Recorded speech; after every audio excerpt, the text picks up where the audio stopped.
What's up, family? What's up, family? We back for another episode. This is for veterans by veterans. We want to give a shout out to our new family on LinkedIn. We also want to keep giving a shout out to our Facebook family and also our YouTube family.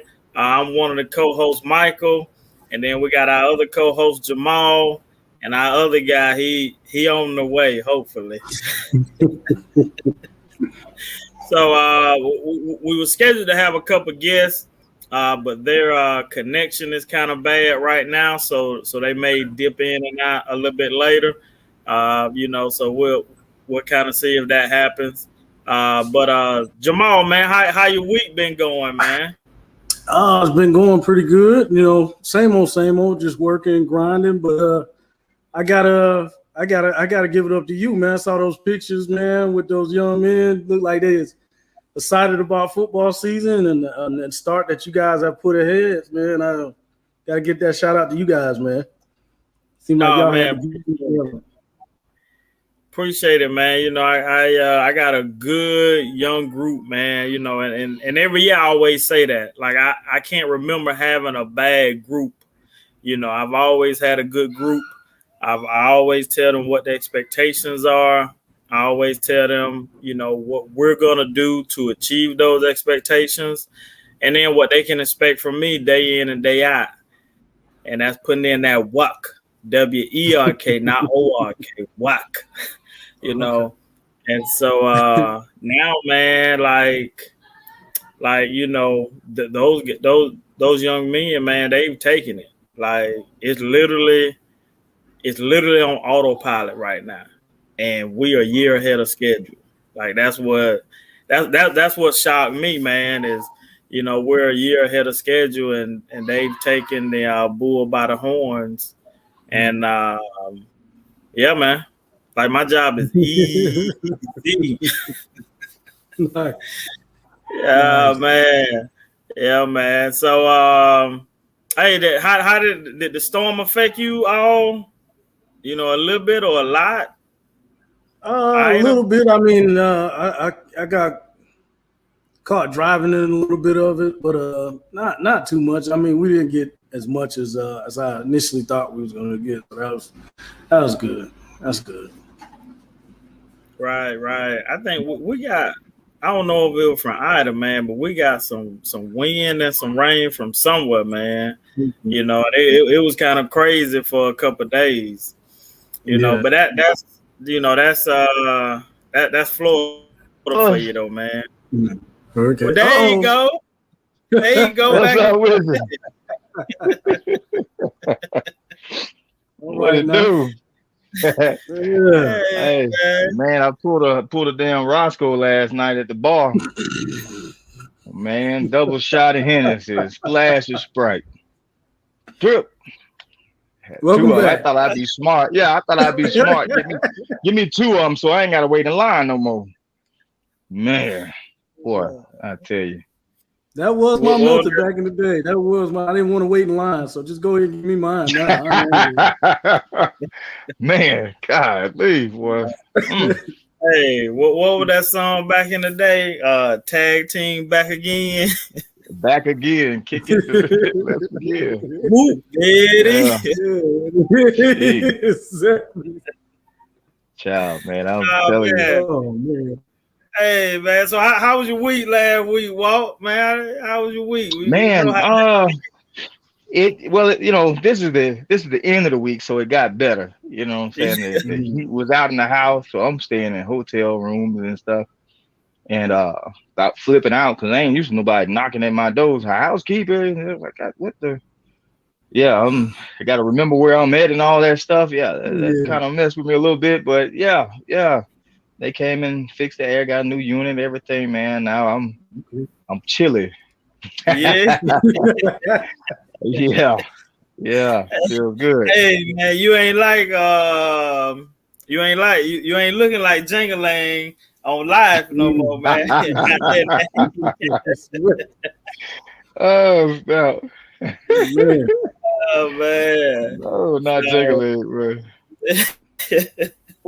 Hey, so we were like I was saying earlier, man, we were supposed to have some guests on, but they driving through some through the backwoods right now, man. Mm-hmm. So hopefully they'll get to their destination and they can jump on before we get off. But if not, it's cool, man. We'll catch up with them later. But fella, I just wanted to talk about, not to keep us, all day, man, but just kind of talk about 9/11. This is the 20th year anniversary, and if y'all can go back in your mental Rolodex and kind of just kind of share some stuff, maybe if you remember what was going on that day, how that day went, because all of us, we were in prior to 9/11, so we remember how the world was, and just how the military operated, which was different than after 9/11, man. So if if y'all just want to talk about that a little bit, we'll start with the last one in. Walt. Yeah, I ain't even gonna say nothing what you just said, neither. I ain't even.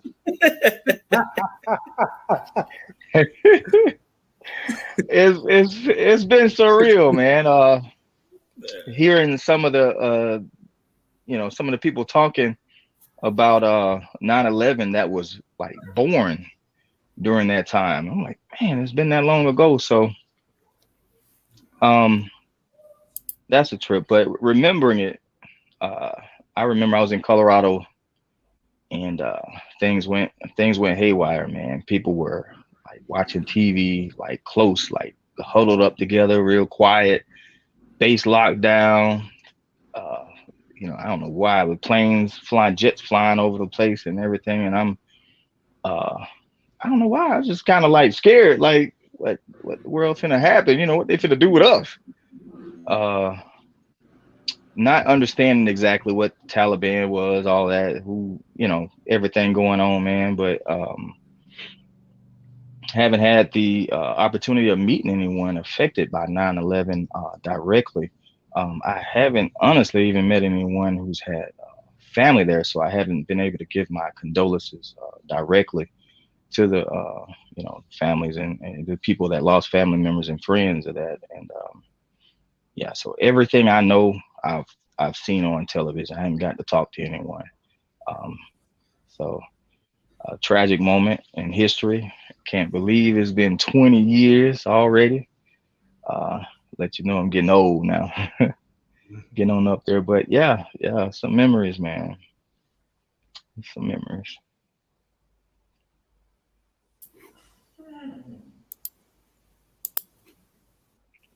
Gotcha. Sorry about that. All right, Jamal, what about you, man? I got a whole bunch of conflicting thoughts. First thing I'm thinking is, wow, I can't believe it's been 20 years that has happened. And then I also remember how our world changed so fast after that moment. Like, I don't know if we were divided as a country as badly as we are right now at that point, but I know we was kind of wishy-washy with it. But after that point, for at least a couple of years, we was on the same team. Everybody was joining hands, and whoever was coming to get us, we was coming to see them, and we were together as a country. So that is definitely being missed right now. And then I just remember just how we operated in the military, a lot, like all the stuff the way that we trained, and the way, as far as the United States go, the way that we traveled and all that stuff changed that day immediately. And it was just, like Walt was saying, the fear of, okay, what's to come? Where are we getting ready to go? Who are we getting ready to retaliate against? How could this have happened here?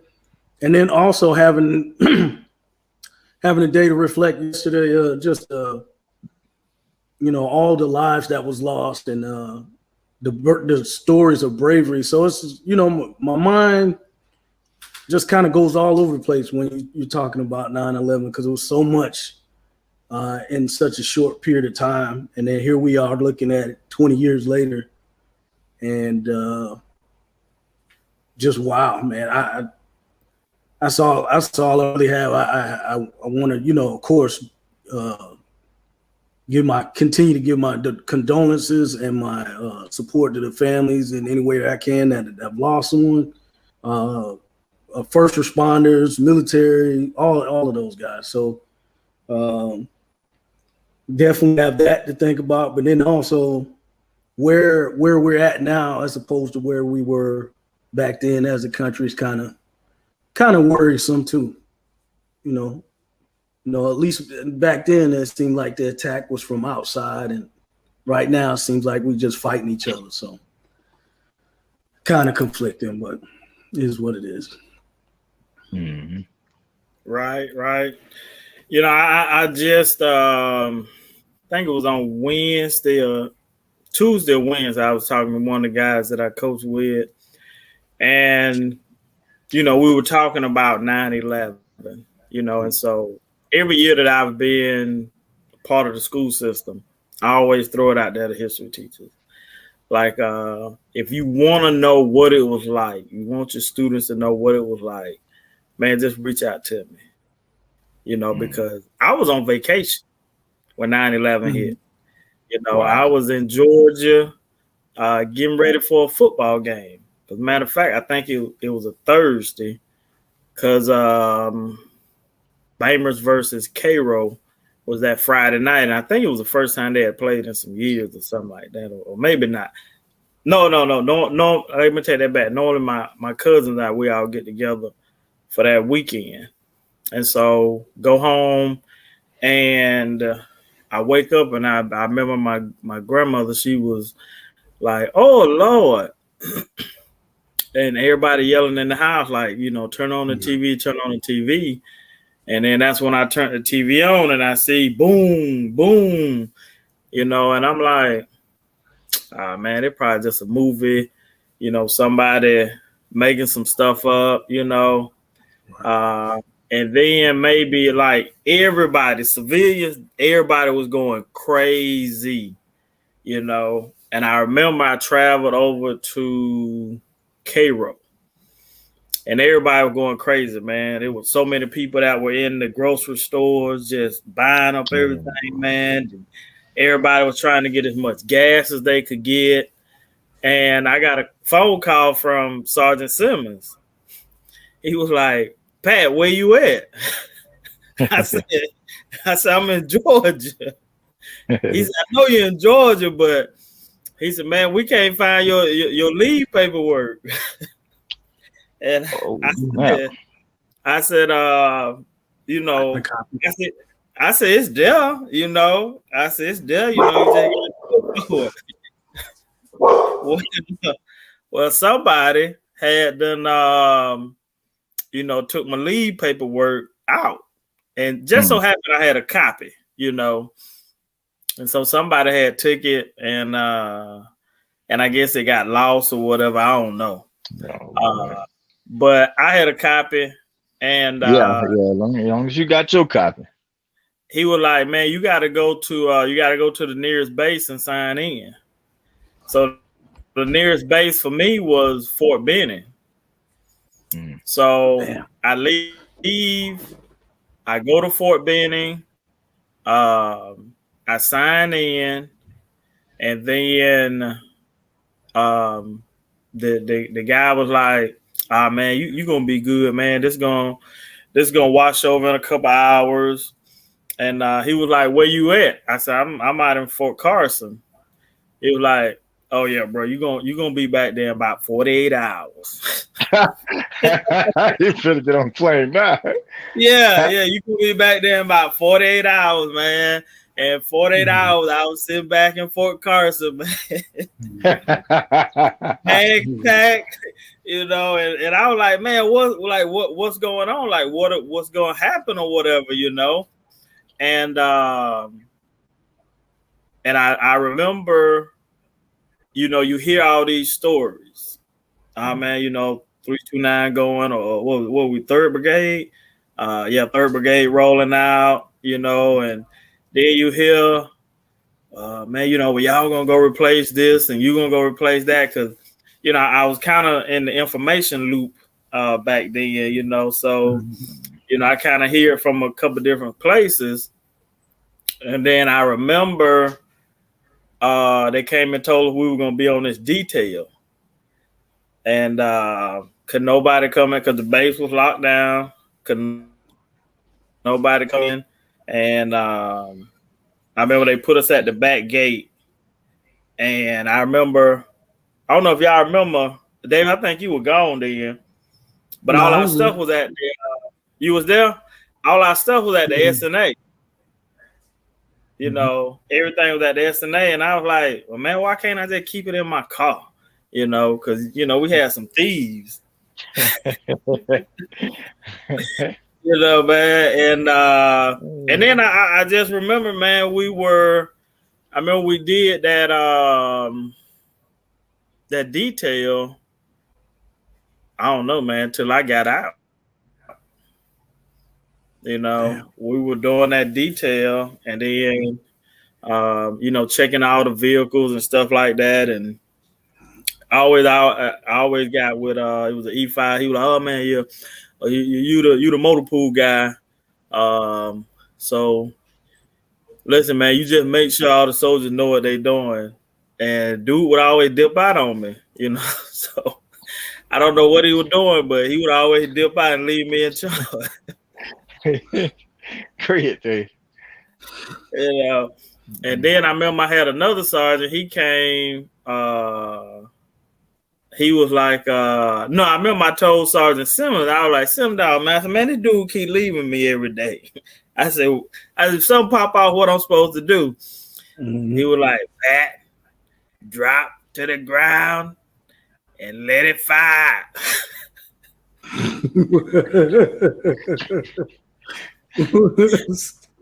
Well, then he ended up on the detail with me. Yeah, he ended up on the detail with me, man. And then, man, listen, from that point on, man, it was all like Donkey Kong with him. Yeah. Yeah, man, so, and I, in 9/11, man, I know a lot of people, lost their lives, and, and a lot of people, like, the world just changed. The crazy thing about it, later I started working for a company who was the only company, I was working for Prime America. They were the only company that paid all of their claims. So every person that had insurance claims with this company, they were the only one to pay out all the money. Wow. So I found out a lot, man, over the, past 20 years. I found out a lot, man. Companies that we see on TV right now, they did not pay out their death policies, man, to a lot of those families. Wow. Yeah. And they've gotten even richer, over the years. Like some of the, even my kids will never know what it's like to fly. You remember back in the day when you were gonna fly, we just plane leave at 10 o'clock. We pull up 9:45, 9:40, just enough time to use the bathroom, get on the plane, and you out. That's it. Out of there. Now the first time I flew, no, you can't. I tried it the first time I flew after 9/11. I remember I got that, so I get there early. I got there like 45 minutes early. That's what I was thinking, and I ended up missing my plane. You remember your family used to be able to walk you to the gate too. Yes. Yeah, your family used to be able to come to the gate to you, hug you and everything, and get on the plane. Right. Yep. Mm-hmm. You can't do that no more, man. But right, dude, I almost ran out of gas because my story is kind of similar to yours, Pat. I wasn't on leave though. I know it was toward the end of the week. I probably should go back and look it up, but it was sports PT and I just show y'all know I showed out. But anyways, I got back home, and then back then we had BDUs. You had to iron your BDUs and make sure you look halfway decent when you came to work. I had the TV on. Polish your boots. You polish the boots and Yeah, everything. polish the boots. Yo, God. I had the TV on, but I had it on mute, and I was just ironing my BDU top. And I saw the first plane going to the Trade Center. I'm like, and I think Spider-Man or something was getting ready to come outside. I was like, oh, this must be a trailer. I was like, damn, that look real. This gonna be dope. This gonna be a legit, And I keep ironing, and then I see the second one. I said, damn, this is the longest trailer ever. Let me turn up the sound. And that's when I heard what was going on. And I was like, wow. So I, threw everything on. And then I started trying to call, and I couldn't get through.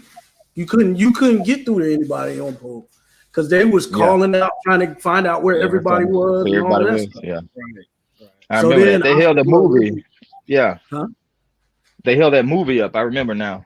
Yeah. Mm-hmm. And I start hauling tail toward Fort Carson. So I was like DL Hewlett back then. I just needed just enough gas to get to where I'm going. I don't need I don't need to fill up the tank. Bruh. Yeah. I was in that line trying to get on post for like 4 hours. I almost ran out of gas. Cause you remember when they was letting people in, but they searched your car, fully searched the car. Right. Everything had to be opened up. They had the mirrors going up under there. They had dogs, the whole 9 yards. They was not playing. So by the time I get on post, I still almost ran out of gas because I was trying to hurry up and get to the S&A first. I figured if I ran out of gas, at least somebody could help me get a gas can. But I get to the S&A and I go to hit up, my supervisor, first on and them, and they like, just go home. And I was like, looking at them like, man, okay, but what are we gonna do? That and kind of mad because somebody could have told me this. Proud of me.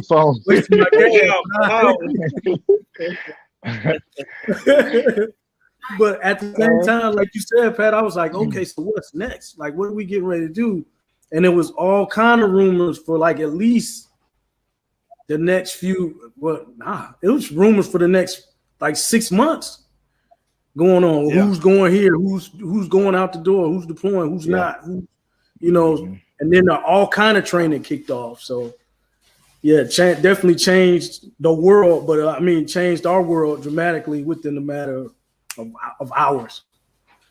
Mm-hmm. Right, because I think we went back to NTC again. Mm-hmm. Yeah, I want to say we went back to NTC again, and that was my fourth. I think that was my fourth time going in 2 years. And I was like, man, I do not want to see this place ever again in life. And for you all that know, they were more than that, 5 times. I got 6, so I know you've been there more than that. And I left. I got 6, and I left and went to Korea and came back. I know you got more than 5, 4, 5. Wow. You might have 8. You might have, yeah, I might, because we remember we was doing back to back. We were doing back to back. No less than 60 days. Yeah. Every time I went, it was a guaranteed 60 days for me, man. So wow, and I remember we went. I remember one time we went, came back, went to Pinyon Canyon. Came back, went to NTC, man. That's what I'm talking about, man. Yeah. I know it was some rotations in there where we was like, bro, we just left. Why don't we just stay here? Just stay here. Right. More training, More training. Yeah, because I had I was up for something, man. I needed like one more day or something, they were telling me, and then I was gonna get some kind of pay or something because I had been gone for 90 days, and I ended up it was 60, and I did a 30. So what was that? 120, 150. So I spent 150 days out of I think it might have been 160, 170 days. I spent 150 days out in the field. You know, and y'all were doing y'all 30-day rotations, coming I and mean, I was going. complaining at 45. So when you say 60, 65, I'm gonna be quiet. I ain't got nothing to say. I'm gonna shut up. No, now walk with 30. Walk, get off the bus. Yeah, remember they used to have us lined up and what bus you getting on? And I just remember sitting there looking at them, looking sad, boy. Man, you need me today? Yeah, man, I'm up out here. And the people that was leaving trying not to smile, they trying not to cheese up on you. Yeah, man, y'all gonna be all right though, man. I had everything we gonna have the party ready for you when you get back. Don't even got you. Then they get on that bus and that smile come, man. Got you, man. So the first time I went, they got me. I ain't even gonna lie. They got me so good, man. But after 9/11, when we went, that probably I took it serious the first time I went, and I was serious every time, but not like that. Then that last time I went, man, like I was like, okay, they're probably it right here.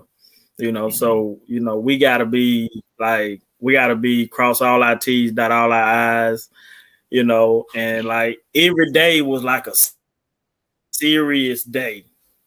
Every day was like a serious day. Probably my toughest time out there. Just because you just didn't know. You just didn't know. And I remember we went to the range quite often, so my shot, every time I went, man, my shot group got tighter and tighter.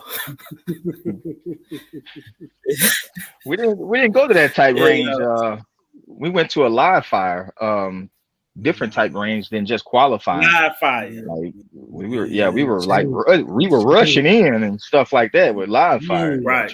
And it changed how you trained at NTC too, because we did a lot of that Cold War stuff before 9/11, and after 9/11, it turned into they start building those urban, buildings, the mock towns, and you had to go in there and how you gonna handle that situation. You went from Cold War stuff to some house to house type of deal. So it changed how we trained immediately. So. Wow. Interesting. 9/11, man. Never forget.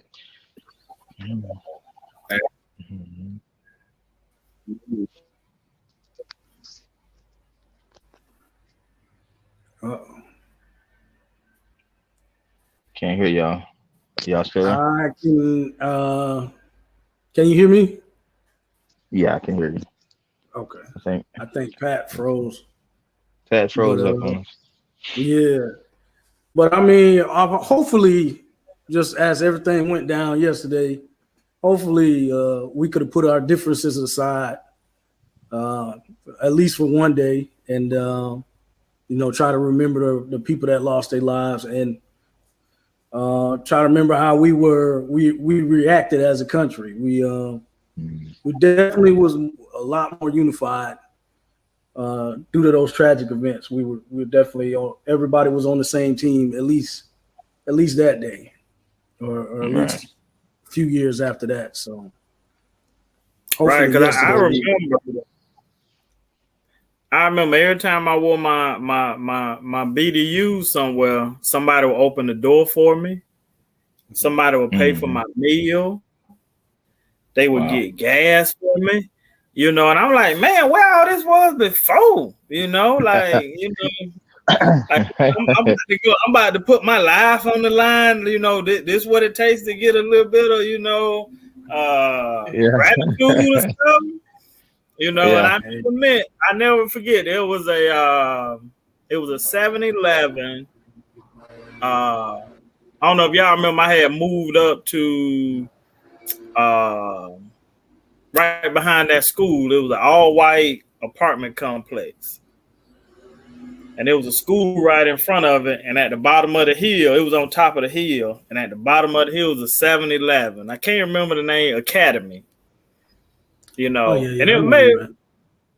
yeah, and so, man, every time I went in there, man, like somebody would open the door for me. Oh, thank you for your service, and you get all that, and the guy in there, oh man, you don't have to pay for it. It's free. It's on the house, Yeah, somebody and I took care of you.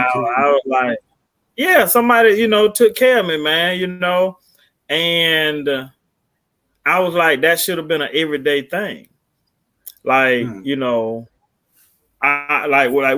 we put our lives on the line, not for, anything monetary. Like it's just something that's in us. I do believe it's just something that's in us that make us different, to go and do that. Like we all probably had different reasons of why we came into the military, to the army, Mm-hmm. but there was still something different about us, because I still remember the first time, going to NTC, and before that, you got to go through this whole prep, and you got to sign your toe tag. That's when it got real for me. Then at that Ooh. point, you know, and you then your toe tag you had to carry inside your BDU. They gave you this little pouch. You had to put all that stuff in, so it went with you everywhere you went. So that's when it got real for me, man. And so even now, looking back, and I get opportunity to share these stories with some kids, because all the kids I'm mentoring and coaching right now, none of them were born during that time. Wow. They came 2006, 5. So the world that we live in right now, this is all they know. My oldest Wow. daughter, she was born in 2000. She can't even remember. But we remember. And like you had said earlier, Jamal, our condolences still go out to those families. The police officers, the firefighters, the EMT, people, first staff, responders, all EMT, them guys. first responder, yeah, the People staff, are just you civilian on the street, janitors, just trying to make sure you was good, man. I mean, Yeah. just with some right, good people out there trying to do the right thing, man. trying to do the right thing, man. And then for the people that were actually in those planes, and to the Let's Roll crew, they took it down, man. And so I think people today, man, we as a country, we forget that people don't like us, man. Like people around the world just don't like us.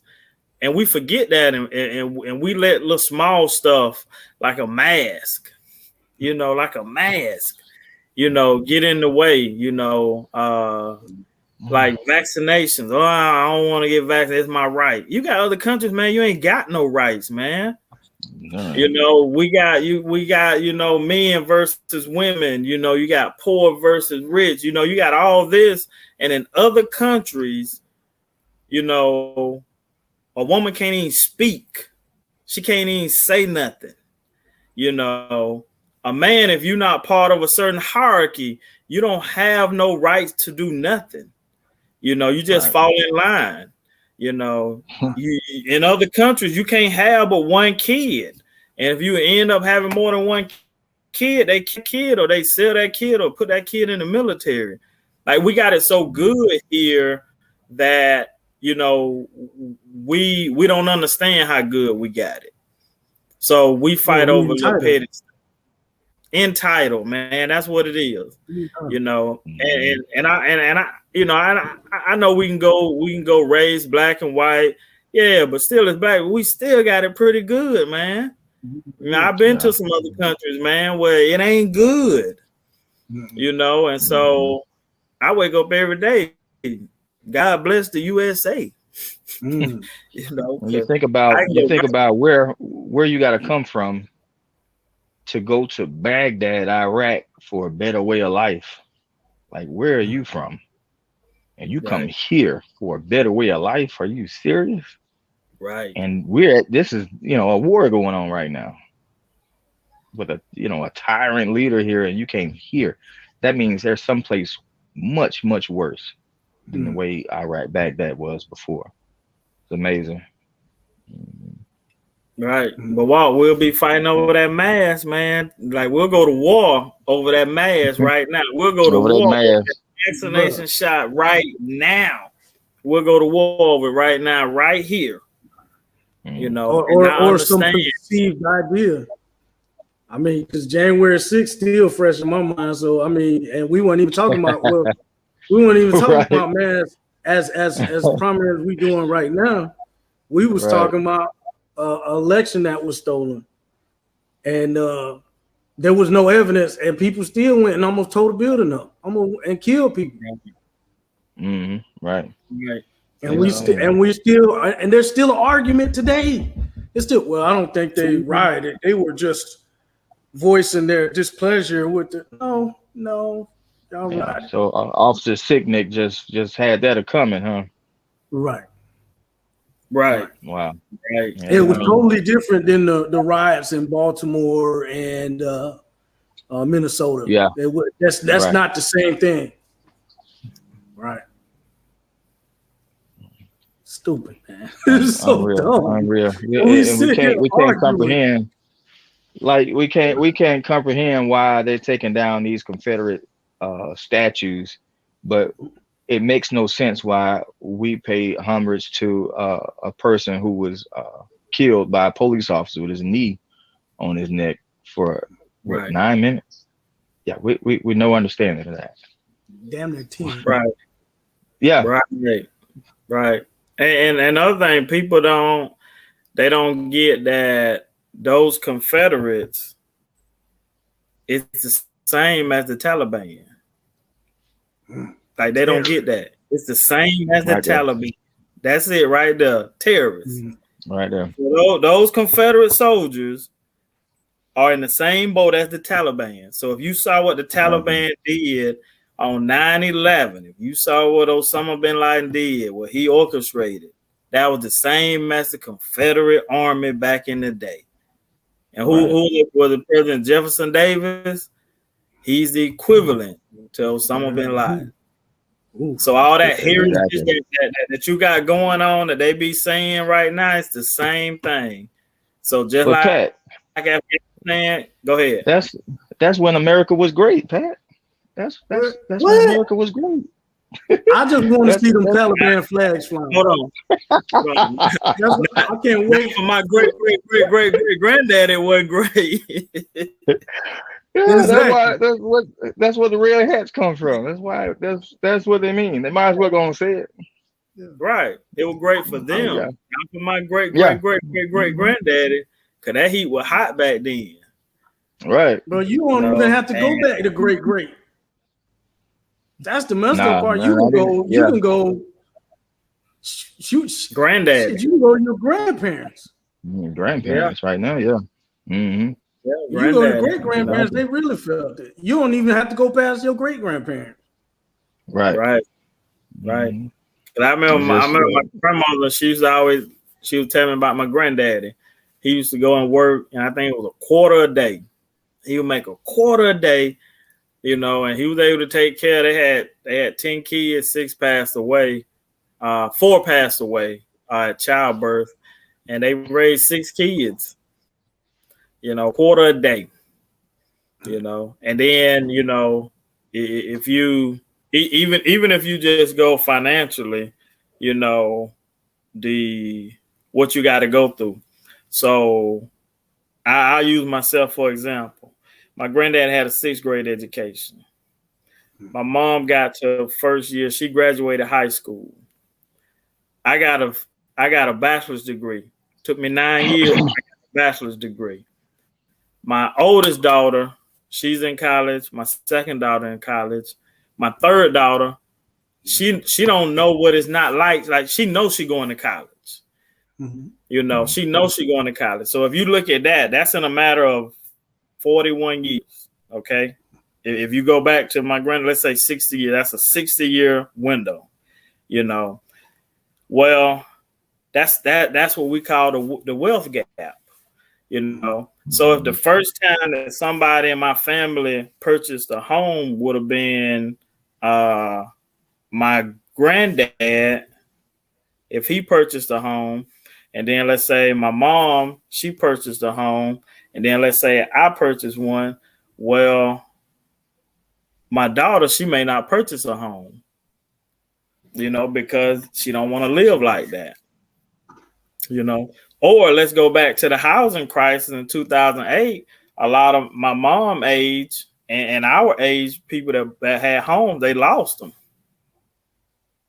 You know, so that's where that wealth gap comes into effect, you know, and a lot of us, we just don't have 20, 30, $40,000 laying around to where we can just go drop it, you know. And I know we started off on the 9/11, you know, and we give hey, you know, it goes there. You know, there's when you put a ripple in the ocean or whatever, it goes and it keeps going. It'll come to this. Yeah, and that's why going, it's gonna come to this. I put in the title from an African American veteran perspective, you know, because nobody ever hears our side and what we're going through and what we're talking about. You know, nobody ever hears that, you know. And so I told a lady the other day, we were, I was at a game and they were doing the national anthem. And I just kind of stood there, you know, and kind of collected my thoughts or whatever. And she was like, oh, you know, you should take your hat off and you should put your hand over your heart. And I looked at her and I said, did you fight for this country? She said, no. So I took out my veteran ID. I said, I did.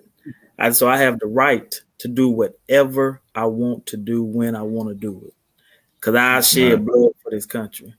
And I said, the only other person that can tell me different is somebody who has done that. And so if you haven't done that, you can't say anything to me about that. And here go the kicker right here, though. She got the right to do the same damn thing. Same thing. I fought for that.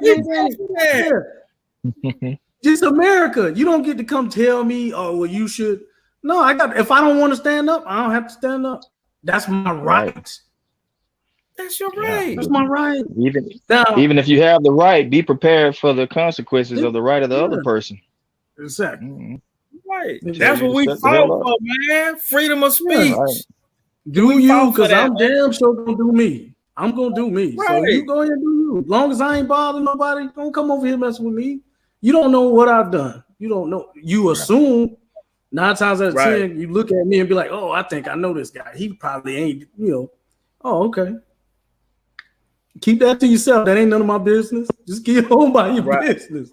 You know what I'm saying? It's a whole bunch of times I want to make on-the-spot corrections.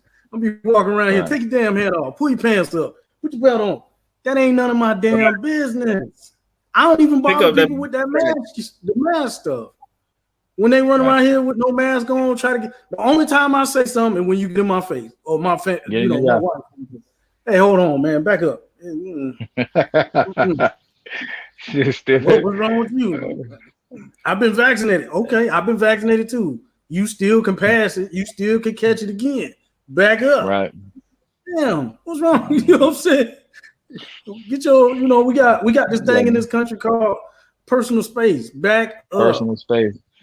You gotta be like Derrick Henry going through folks these days. Huh? Exactly. How did I know you were gonna bring up some Alabama player? I knew it was coming. Hold on, you got it.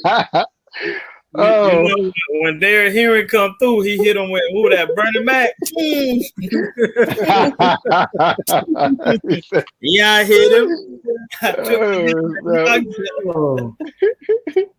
Hey, speaking of which, I just like to say on another note, I know this ain't on the topic, but as far as us in Florida State go, I just like to say that we shooting for the tailgate this year. We trying to win the tailgate. We gonna readdress everything in the off season. but we're going for winning the tailgate this year. So we got beer can chicken coming, we got ribs, we got chicken wings. Matter of fact, Willie Taggart, you more than welcome to come back. Come on back, because I mean we can't even beat Jacksonville State. So yeah, that was sad, man. Look, I fell asleep on the game last night. So it was 17-7. I saw Jackson State got the interception, and then FSU defense came out and showed up. I saw, man, the game over with. I started looking at a movie and fell asleep. I wake up. Obviously, you and the defense fell asleep. Oh, yeah. Man. Obviously, man, y'all look, watching the same movie. The movie done went off, and so my TV to click back to the previous channel. It clicked back. I see Jacksonville State jumping around. I'm like, man, what is a good dream? Happened. Yeah, like I still think I'm dreaming. And then I called my cousin. Man, I just had this dream that Jacksonville State beat FSU, and he hung up the phone on me, man. Because I'm a State fan. He thought I was joking, man. I was.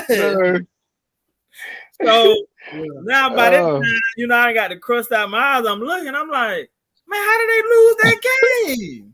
How did you lose the game? Them jokers was on lock, man. Like, you right, defense fell asleep. Well, I was in here like over and over again. Yeah. I said, man, I wasn't gonna say nothing. I said, man, I know Davis. Don't watch you no more. Click. Yeah, I said, man, I know it's too early for me to say it. I know Davis is hot. Gotta be. Hey man, look, I'm just gonna put this out there, okay? Oh, here you go. Here you go. We gonna put the applications out there so you can join the bandwagon, okay? We bringing them double-decker buses. Y'all jump in the band, man. Y'all just jump on the wagon, man. I think we'll take it, man. Look, it's a 3-year commitment. It's a 3-year commitment. I got a whole state to choose from. So I'm you said I don't think you want to choose from there down there. Hey, you don't want to choose from there down there. Miami almost got beat yesterday. Hey, I ain't talking about Miami, and you know I can't do Gainesville. I can't do that one. So I think I'm gonna go over there with that UCF.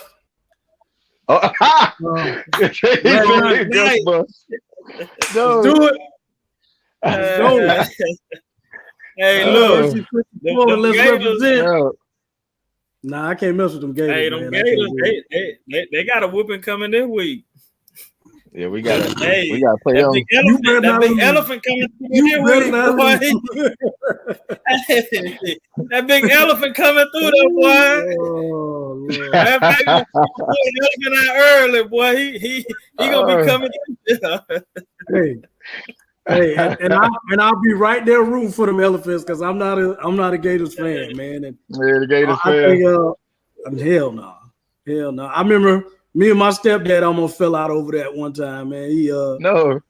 Yeah, man. We in there in Florida State all these years, and all of a sudden, Fred Taylor look good this year. Oh man, hey, you gotta get out, Pop. You gotta go. We can't have you up in here. Nah. Yeah, Fred Taylor, man. If you don't get your ass, and that's the year that they stomped us too. They beat the brakes off us. Damn, Fred Taylor was running all over the place. So yeah. Pops almost got put out the house, man. Fred Taylor, get your ass out of here. Hey, we got to do a show about this week, man, about the collapse of Florida State, man. We got to talk about it. Man. Oh wow, we got to talk about it, man. The collapse, man. Texas too. I don't think I'm gonna be. Ohio State. Do that show. I ain't gonna be over there do the Florida State collapse show. No, I can't do that one. Hey, cuz I took the hit this time, so cuz need to come back and do the collapse show.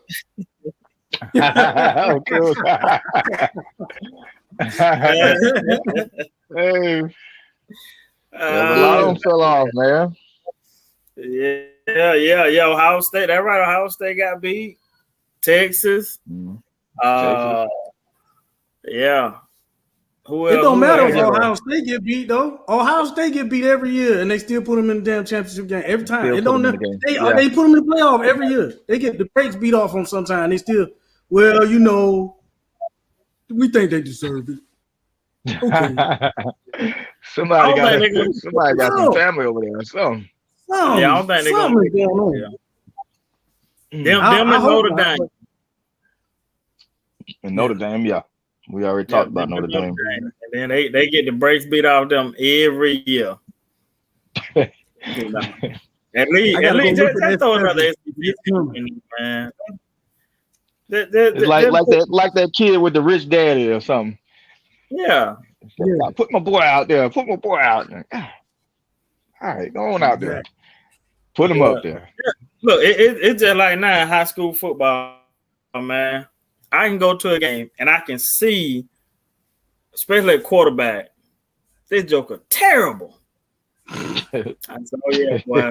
Boy, he a big time booster, boy. Daddy a big time booster, boy. Yeah, that joker he laying the bread down. Cause ain't no way this joker's supposed to be out there, man.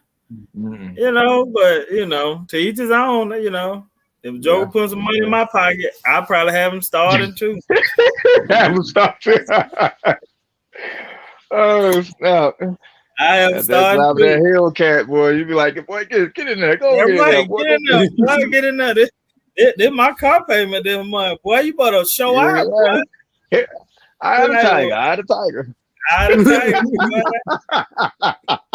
Well, he missed 12 tackles. He gonna get it. I'm telling you. It takes a little time. He gonna get it. Yeah.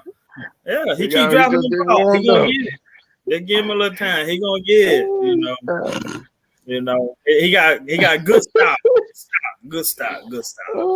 Yeah. Yeah, man.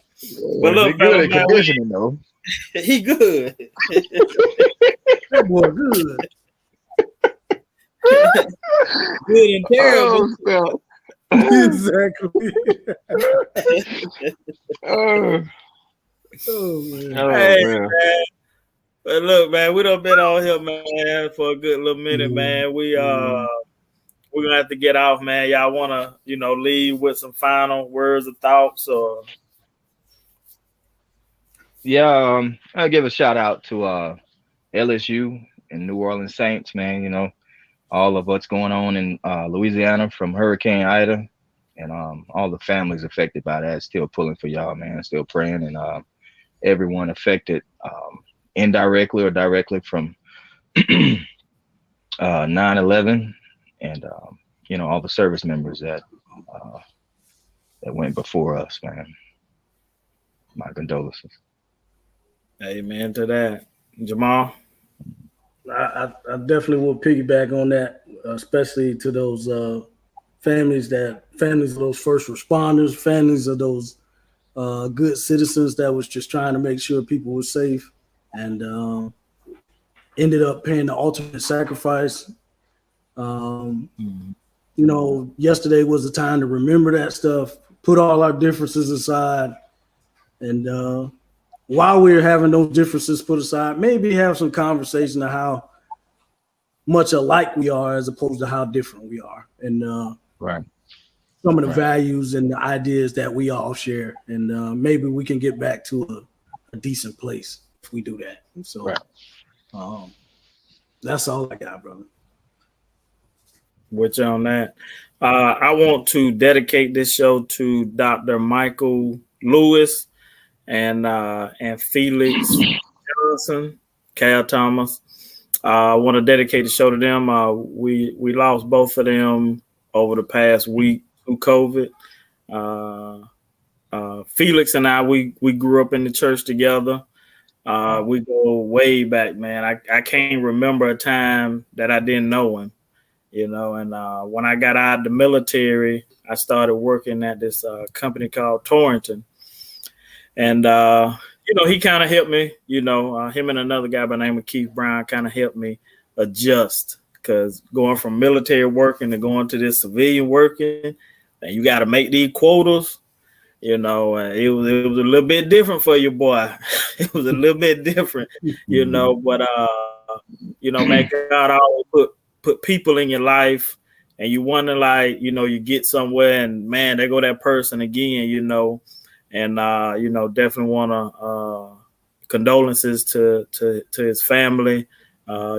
His family and my family are very close, so want to give condolences to Felix Johnson, aka Bernard, and then to Dr.